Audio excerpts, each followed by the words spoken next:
शौर्य भारत के इस डिफेंस योद्धा यूट्यूब चैनल पर आप सभी शौर्य योद्धाओं का हार्दिक स्वागत है। तो प्यारे बच्चों, सबसे पहला हम Shaurya Bharat defence exam learning app के बारे में जानते हैं, जिसके अंदर बहुत सारी खूबियां हैं। जैसे फॉर एग्जांपल ई बुक्स, अगर ई बुक्स की बात करें तो इसके माध्यम से आप अपनी तैयारी को और ज्यादा सटीक बना सकते हैं। और जो भी चैप्टर, जो सारे वीडियो लेक्चर के माध्यम से भी आप अपनी तैयारी कर सकते हैं। Live class, all India super test series, doubt box, live exam और प्रैक्टिस टेस्ट, ऐसी खूब सारी खूबियां इस Shaurya Bharat defence exam learning app के अंदर अवेलेबल है। तो आज हम करने वाले हैं एक इंपॉर्टेंट चैप्टर, आवर्त सारणी यानी पीरियोडिक टेबल से संबंधित प्रतियोगी परीक्षाओं के अंदर किस प्रकार के इंपॉर्टेंट क्वेश्चन जो बनते हैं वो हम इस क्लास के माध्यम से करेंगे। तो सबसे पहला हमको ये चीज देखनी है कि पीरियोडिक टेबल में जब हम ऊपर से नीचे जाने पर या फिर जो परमाणु आकार, इनकी विद्युत धनात्मकता, इनमें क्या परिवर्तन आता है। तो सबसे पहला फैक्ट दे रखा है पीरियोडिक टेबल में कि परमाणु का जो आकार है प्यारे बच्चों, तो वो वर्ग में ऊपर से नीचे आने पर ध्यान रखना क्या होता है कि जब भी हम वर्ग में ऊपर से नीचे की तरफ आएंगे तो बढ़ता है, और आवर्त सारणी में बाएं से दाएं जाने पर क्या होगा, घटेगा। किसके अंदर? इसके परमाणु का आकार। जैसे जैसे परमाणु की त्रिज्या, आप लोगों ने देखा होगा परमाणु क्रमांक बढ़ता है तो उसकी त्रिज्या भी क्या होने लगती है, बढ़ने लगती है। तो सेम उसी प्रकार विद्युत धनात्मकता की अगर बात करें तो वर्ग में ऊपर से नीचे आने पर क्या होती है, बढ़ती है, और आवर्त के अंदर बाएं से दाएं जाने पर क्या होती है, घटती जाती है। तीसरा कहता है कि आयनन ऊर्जा, यानी उसकी आयनन ऊर्जा भी वर्ग में ऊपर से नीचे आने पर घटती है और आवर्त में दाएं से बाएं जाने पर बढ़ती है। तो ये सारे फैक्ट याद रखना, ये एक एक पॉइंट पे प्रश्न बनता है कि आयनन ऊर्जा वर्ग में ऊपर से जाने पर उस पर क्या प्रभाव पड़ता है। सेम उसी प्रकार इलेक्ट्रोनेगेटिविटी या विद्युत ऋणात्मकता की बात करें तो वर्ग में ऊपर से नीचे आने पर ये क्या होती है, घटती है, और दूसरा आवर्त में बाएं से दाएं जाने पर क्या होगी, बढ़ती है। सेम उसी प्रकार इलेक्ट्रॉन बंधुता की अगर बात करें तो वो भी वर्ग में ऊपर से नीचे आने पर घटेगी और दाएं से बाएं जाने पर बढ़ती है। अब इस फैक्ट पर किस प्रकार के इंपॉर्टेंट क्वेश्चन जो है प्रतियोगी परीक्षाओं में देखने को मिलते हैं, तो उससे संबंधित कुछ इंपॉर्टेंट प्रश्न जो मैं लेकर आया हूं। सबसे पहला याद रखना कि उत्कृष्ट गैसों को आवर्त सारणी के किस वर्ग में रखा गया है। उत्कृष्ट गैसों की अगर बात करें तो helium, neon, organ, krypton, xenon, radon, क्योंकि उनके ऑक्टेंट जो होते हैं वो पूरे फुलफिल होते हैं, यानी ये न तो किसी से इलेक्ट्रॉन लेती है और ना ही किसी को इलेक्ट्रॉन देती है। तो वर्ग 18 के अंदर आते हैं और इन्हें शून्य वर्ग की गैसें भी कहते हैं। और इनर्ट गैसेज या अक्रिय गैसों की खोज जो है वो सबसे पहले किसने करी थी प्यारे बच्चों, विलियम रैमसे ने। तो कई प्रकार से प्रश्न बन सकता है, कोई भी इनर्ट गैस देकर आपके बारे में यह डिस्कस कर सकता है निम्न में से छांटिए कौन सी अक्रिय गैस है।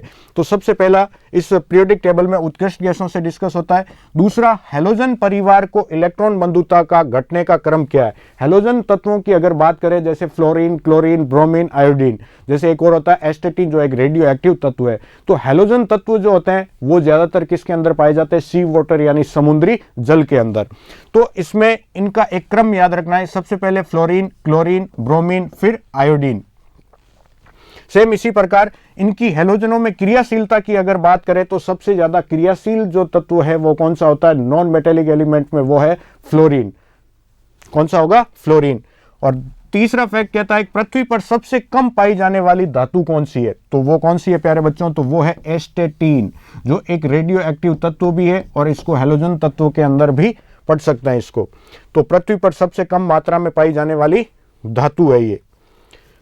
अगला फैक्ट कहता है कि आवर्त सारणी में किस वर्ग में सर्वाधिक गैसीय तत्व आते हैं, तो सेम वही है, इनर्ट गैसेस को हम क्या बोलते हैं, शून्य वर्ग, या सभी अक्रिय गैसें, या ये सभी किस प्रकार की होती है, एक परमाणुविक यानी मोनो एटॉमिक होती है। इस प्रकार ये एटॉमिक पर आधारित काफी प्रश्न बनते हैं। जैसे O3 जो है वो क्या है, 3 परमाणुविक यानी ट्राई एटॉमिक। जैसे सल्फर की बात करें तो ये कैसा होता है, 8 परमाणुविक। तो इनके भी ये तीनों प्रश्न याद रखने हैं इसमें। नेक्स्ट है सर्वाधिक घनत्व वाला तत्व कौन सा है, तो प्यारे बच्चों सर्वाधिक घनत्व की या डेंसिटी की बात करें, सबसे भारी तत्व की बात करें तो वो कौन सा है, ओस्मियम। ये सबसे भारी भी है, क्या है, सबसे भारी तत्व। और सबसे भारी गैस की अगर बात करें तो वो है रेडॉन, और जो को क्या है, एक प्रकार की इनर्ट गैस है ये। फिर एक आवर्त सारणी में हाइड्रोजन का कोई निश्चित स्थान न होने का क्या कारण है? तो हाइड्रोजन का सार धातुओं व हैलोजन दोनों में समानता रखना, इसी के कारण हाइड्रोजन का आवर्त सारणी में कोई स्थान निश्चित नहीं है। तो इसलिए हम हाइड्रोजन को क्या बोलते हैं? आवारा तत्वों की संज्ञा भी दी गई है।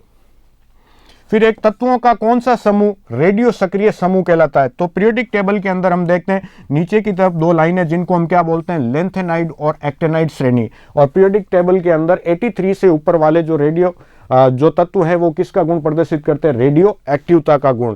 तो उनको बोलते हैं एक्टेनाइड श्रेणी।